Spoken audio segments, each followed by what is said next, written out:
오늘도 나만의 골방에서 조용히 문을 닫고 오직 은밀한 중에 계신 하나님 아버지께 예배 드리기를 원하시는 우리 모든 성도님들에게 하나님의 은혜와 사랑이 충만하게 임하시기를 예수 그리스도의 이름으로 축복합니다. 다 함께 기도하심으로 예배를 시작하겠습니다.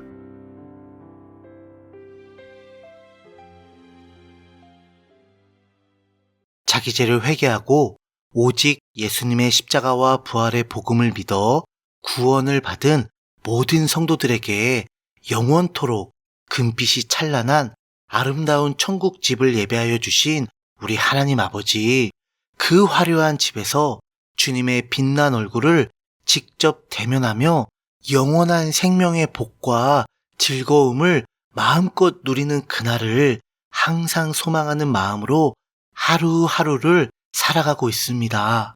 다만 그 나라 가기 전까지 주님께서 제게 부탁하신 모든 역사를 마친 후에 주님의 영광을 할렐루야 하고 외치며 주님의 음성 따라 당당하게 들어가길 간절히 원하고 또 바라고 있습니다. 그래서 제게 예배해 주신 그 집 앞에 흐르는 아름다운 생명수 강가, 그리고 그 곁에 피어난 생명나무의 꽃과 실과를 충만히 누리면서요, 영원한 복락을 주님과 함께하는 그 시간을 꿈꾸며 드리는 이 예배를 생명책의 주인이신 예수님의 은혜만을 붙잡고 드리오니 천국의 주인이신 우리 하나님 아버지께서만 기쁘게 받아주세요. 예수님 이름으로 기도합니다. 아멘. 다 같이 찬송가 243장 저 요단강 건너편에, 찬송가 243장 저 요단강 건너편에 우리 다 함께 찬송하시겠습니다.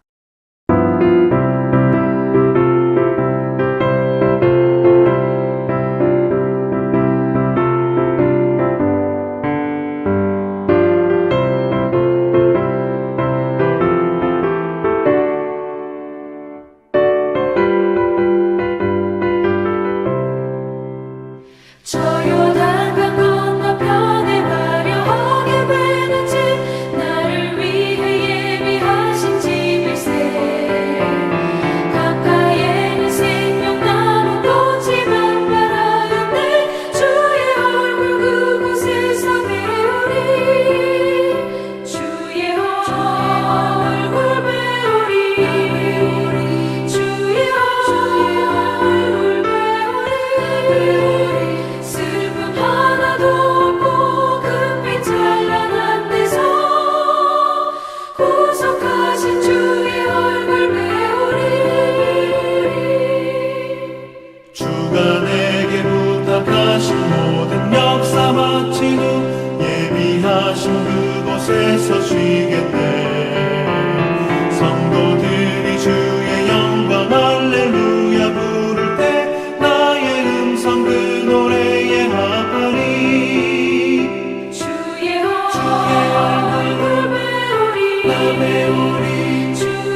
오늘 함께 나누실 말씀은요, 신약 성경에 있는 요한계시록 22장 1절에서 5절까지입니다. 제가 가진 성경으로는 신약 성경 421페이지가 되겠습니다. 신약 성경 요한계시록 22장 1절에서 5절까지입니다. 그럼 다 찾으신 줄 알고요. 오늘 본문 말씀을 저와 함께 읽어보시겠습니다. 또 그가 수정같이 맑은 생명수의 강을 내게 보이니 하나님과 및 어린 양의 보좌로부터 나와서 길 가운데로 흐르더라. 강 좌우에 생명나무가 있어 12가지 열매를 맺되 달마다 그 열매를 맺고 그 나무 잎사귀들은 만국을 치료하기 위하여 있더라.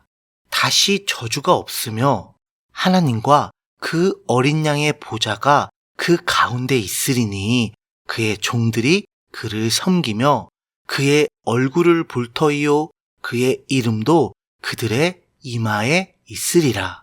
다시 밤이 없겠고 등불과 햇빛이 쓸데없으니 이는 주 하나님이 그들에게 빛이심이라.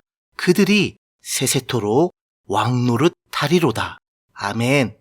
저와 여러분, 우리 모두는요, 이제야 비로소 드디어 마침내 요한계시록의 마지막 장인 22장에 도착을 하게 되었습니다. 그런데 마지막 장이라서 그런지 몰라도요, 이 22장은 새하늘 새 땅 새 예루살렘 성에 대한 그 묘사가 이전보다 더 핵심적인 요소들에 포커스를 집중하는 방식으로 기록되어 있습니다.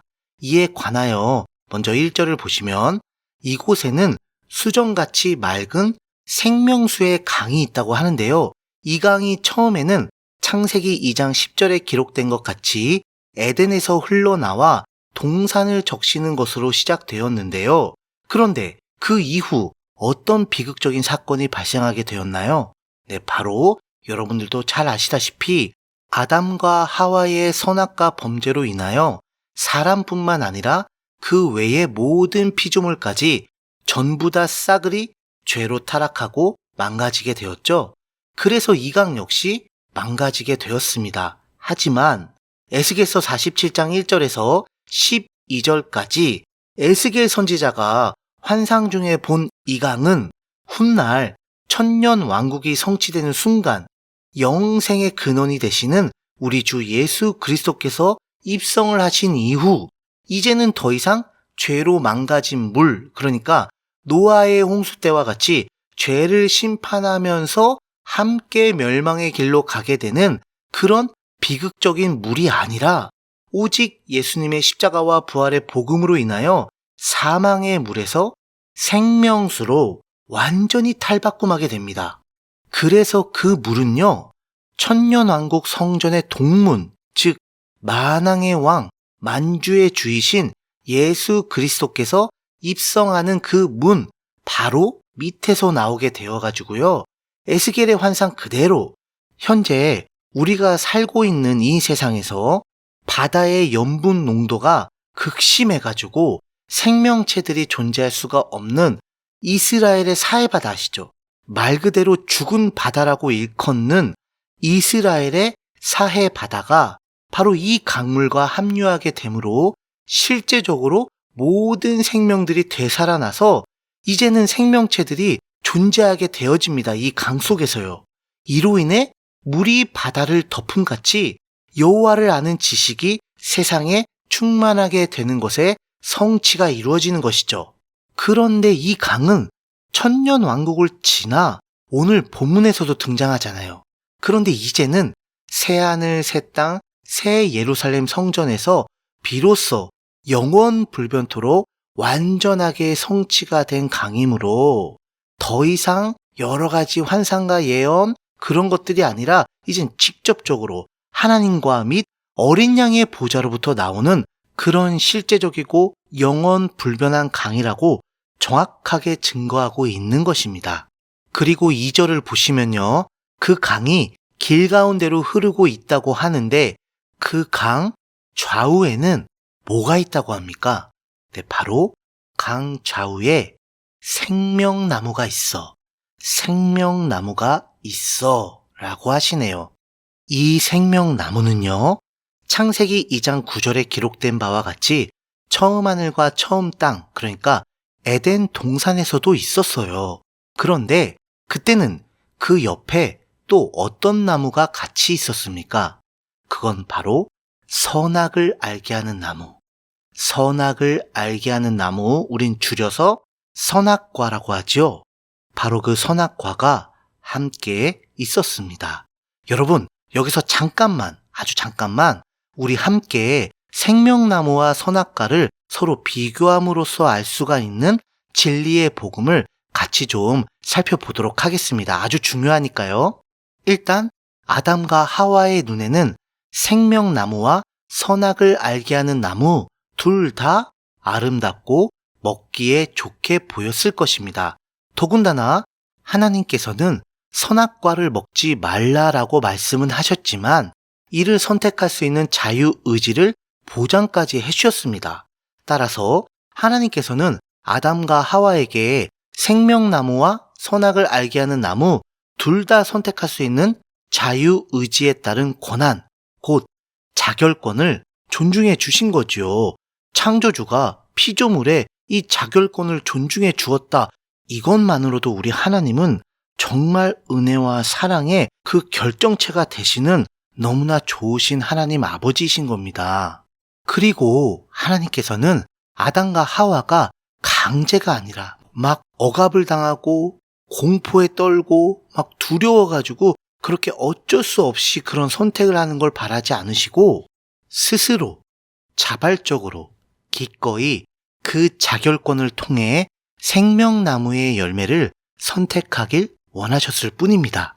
그러나 불행하게도 아담과 하와는 하나님의 바램을 저버리고 생명나무의 열매 대신 선악과를 먼저 선택한 것입니다. 결국 그 선택의 결과는 하늘과 땅 차이, 곧 극과 극의 차이였지요. 처음 하와가 선악과를 먹기로 결심한 판단 기준은 자신이 선악과가 보기에 먹음직도 하고 보암직도 하고 탐스럽기도 했기 때문이었습니다. 그러나 예수 믿는 성도, 바로 우리가 반드시 기억해야만 하는 것은 우리 눈으로 보기에 어떠하든지 그 생각과 감정은 모든 것의 판단 기준이 결코 아니라는 겁니다. 유일하고 절대적인 판단 기준은 바로 선악을 알게 하는 나무의 열매는 먹지 말라라는 하나님의 그 말씀뿐이니까요. 여기서 우리가 한 가지 더 주목해야 할 사항이 있는데요. 그것은 바로 생명나무와 선악과는 에덴 동산 가운데, 그러니까 가장 중앙에 위치하고 있었다는 것입니다. 중앙이라는 이 단어에 함축되어 있는 그 의미는 과연 무엇일까요?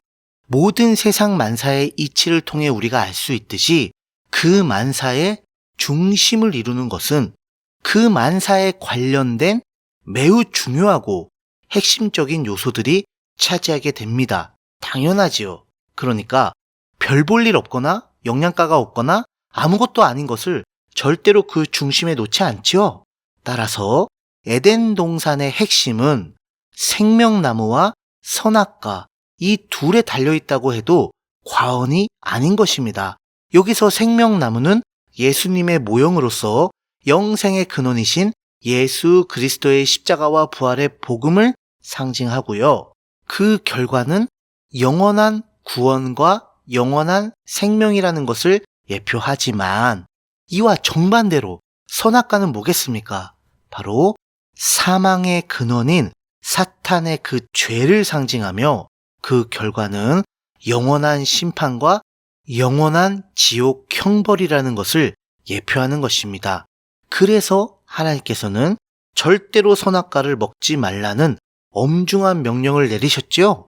따라서 에덴 동산의 아름답고 풍족한 환경과 그 조건들이 결코 절대로 영원한 평안과 행복을 안겨주는 것이 아니라 오직 단 한 가지, 바로 하나님의 말씀에 순종하는 것만이 이 모든 것을 보장해 주는 것임을 절대적으로 강조하기 위해서 하나님께서는 생명나무와 선악과를 에덴 동산의 정중앙에 심어 놓으신 것입니다. 이제 아시겠죠? 바로 이것이 에덴 동산에서 가장 중요한 핵심 가치인 것입니다.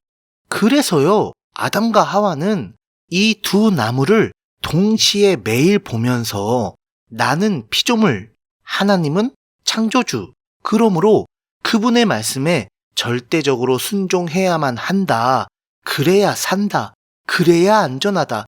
그래야 이러한 에덴 동산의 행복을 계속해서 지속적으로 누릴 수가 있다라는 것을 날마다 확인하며 하나님의 말씀에 순종을 해야만 했던 것입니다.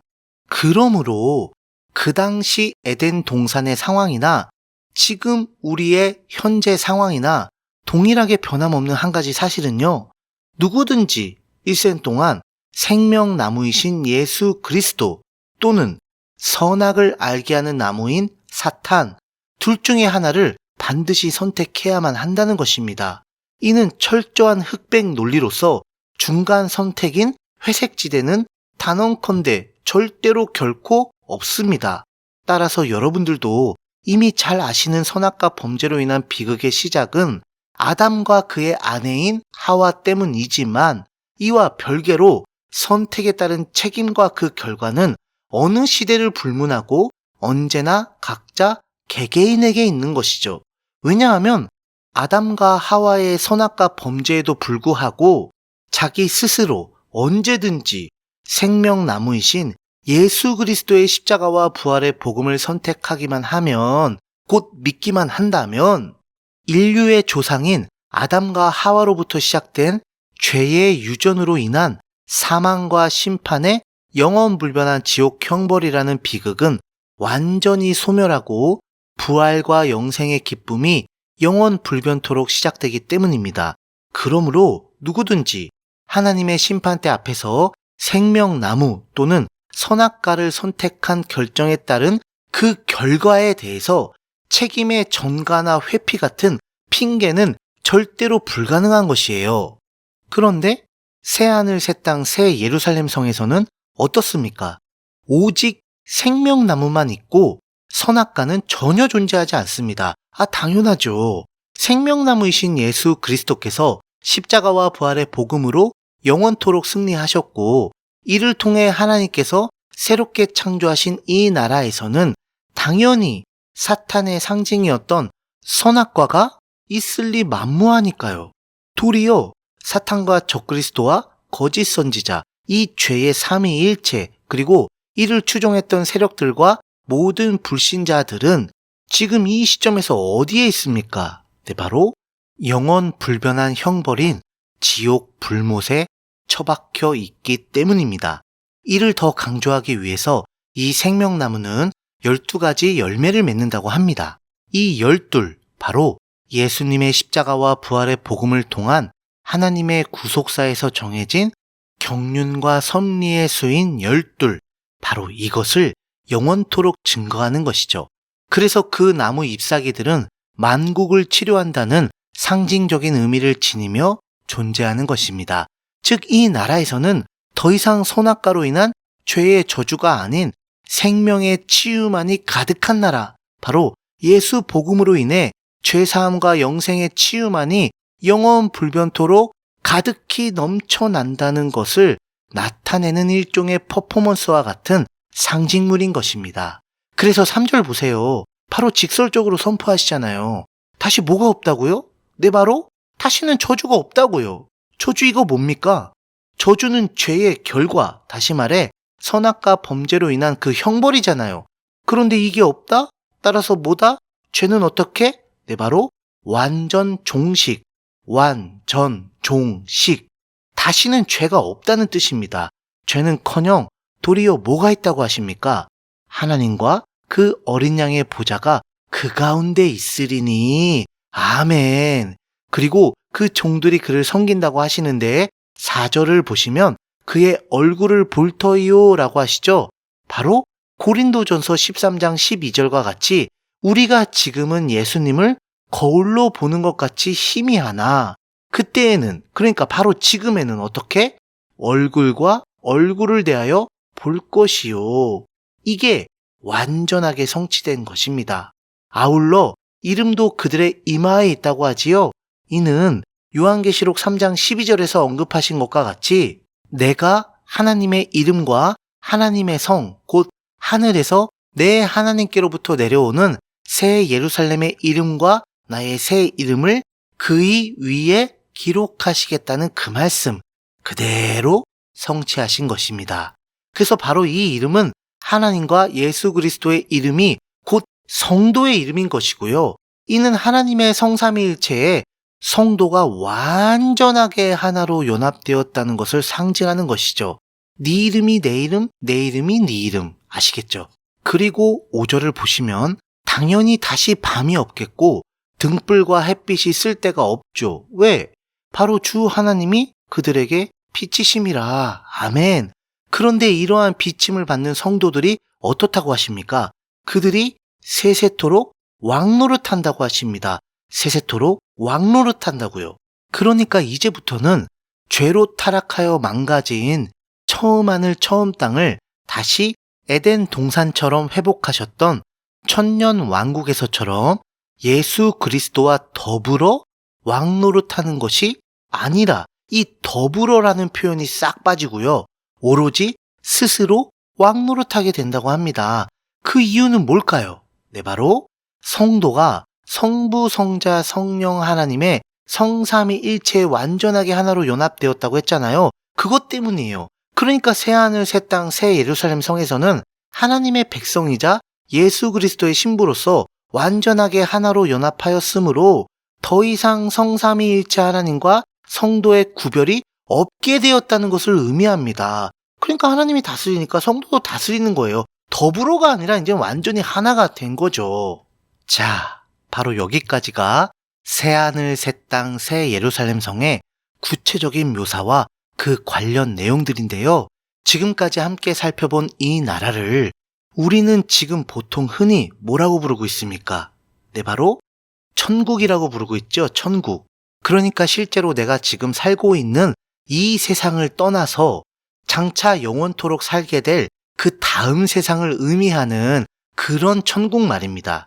사실 그동안 우리는 천국이라 하면 좀 막연하고 또 약간은 비현실적인 느낌이 들면서 나름대로 조금씩 상상의 나래를 펼치는 그런 개념일 수가 있었는데요. 정말로 너무나도 감사하게도 하나님께서는 요한계시록 21장에서 22장을 통해 아주 실제적이고 구체적이고 적나라한 천국의 모습과 그 시스템을 우리에게 확실하게 알려주셨습니다. 따라서 여러분, 이제부터는요, 앞으로 누군가가 천국을 보고 왔다는 그런 주장을 보고 들으신다면, 그러니까 소위 말해서 천국 환상, 천국 체험, 천국 간증과 같은 그런 이야기를 한다면 그 즉시 무조건 필수적으로 요한계시록 21장과 22장의 말씀에 근거해서 그 내용을, 그 주장을, 그 소리를 검증해 보셔야만 합니다. 그래서 이와는 전혀 다른 소리를 하거나 기록되지 않는 내용들이 추가되던가 아니면 그 사람 마음대로 막 이렇게 저렇게 짜집기 되고 각색이 되었다면 그 사람은요, 10중 8구 사기꾼이거나 아니면 사탄의 미혹에 빠진 거짓말쟁이임을 확인하시는 가운데 그 즉시 그 사기꾼이자 거짓말쟁이인 그 사람과는요, 절대로 망설이지 마시고요, 단칼에 확실하게 손절하시길 바랍니다. 그러니까 여러분, 이런 사기꾼들의 농간에 놀아나지 않고 정말 천국을 정확하게 성경적으로 제대로 잘 알고 싶으세요? 그럼 이런 천국팔이 장사꾼들의 헛소리 더 이상 듣지 마시고요. 지금 당장 성경책을 들고 요한계시록 21장과 22장을 펴가지고 천천히 차분히 꼼꼼하게 한번 읽어보세요. 얼마나 쉽고 간단 명료합니까? 하나님께서 누구든지 천국이 궁금하면 여기 찾아서 읽어보라고 이렇게 떡하니 성경책으로 남겨주셨는데 도대체 왜 보라는 것은 보지 않고 도리어 그냥 아무 생각 없이 이런 사기꾼들에게 혹해가지고 그 사람들 손바닥 안에서 쥐락펴락 당하는 사람들이 넘쳐나고 있는지 잘 모르겠습니다. 너무 안타까워요. 그러나 저와 함께 이 골방 예배를 드리는 여러분들께서는 이런 낭패를 절대로 보지 마시고요. 우리 모든 것은 반드시 성경에 기록된 하나님의 말씀을 통해 검증하고 확신하시길 두 손 들어 예수님의 이름으로 축복합니다. 그런데 사실 이 시점에서 마음속으로 이렇게 질문하시는 분들이 있을 것 같다는 생각이 들어요. 그게 뭐냐면, 아니 이제 그 말이 맞기는 한데, 그리고 정말 찾아서 보기는 봤는데 뭐랄까 좀 딱 부러지듯이 느껴지지 않아서 좀 답답합니다 라고 생각하시는 분들이 있으실 거예요. 당연하죠. 지금 우리가 살고 있는 이 세상과 다가올 그 하나님의 나라는 완전히 개념이 다르기 때문에 지금 이 세상을 살아가는 우리의 지식과 생활 습관과 어떤 주변 환경과 어떤 이런 자연의 법칙과 기타 등등 그런 것들로 인해서 정말 명확하고 딱 부러지게 이해가 되질 않는다라는 것은 어찌 보면 당연한 거예요. 그러면 이렇게 하면 돼요. 그건 천국에 관하여 지금 그냥 이해가 가시면 가시는 부분은 아멘 하시면서 감사하시면 돼요. 그런데 지금 정확하게 이 부분은 이해가 안 간다? 그럼 안 가는 부분은 안 가는 대로 그냥 두세요. 그걸 억지로 이해하려고 이리저리 알아보다가 잘못하면 제가 아까 말씀드렸던 사기꾼들, 거짓말장이들, 바로 천국 간증 연기자들에게 걸려들 수가 있기 때문입니다. 어차피 예수 복음 믿고 구원받은 성도는 나중에 전원 다 그곳에 가게 돼요. 그럼 그때야 비로소 그동안 궁금했던 거 거기서 질문할 필요도 없이 그냥 완전하게 다 알게 되는 순간을 맞이하게 됩니다. 그래서 우리는요, 지금 천국에 대한 지식적인 이해보다 신앙적인 소망이 더욱 필요한 거예요. 지식도 중요하지만 소망이 먼저 돼야 된다. 그렇다면 이와 더불어 지금 우리가 천국에 관하여 집중해야 될 포인트는 과연 무엇일까요?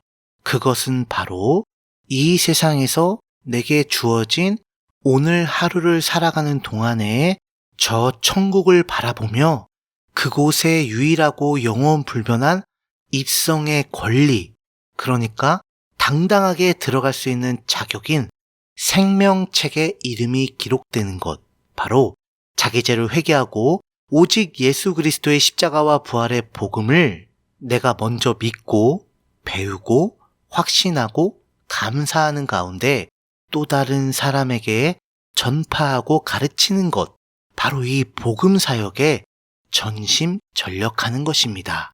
다 함께 기도하겠습니다.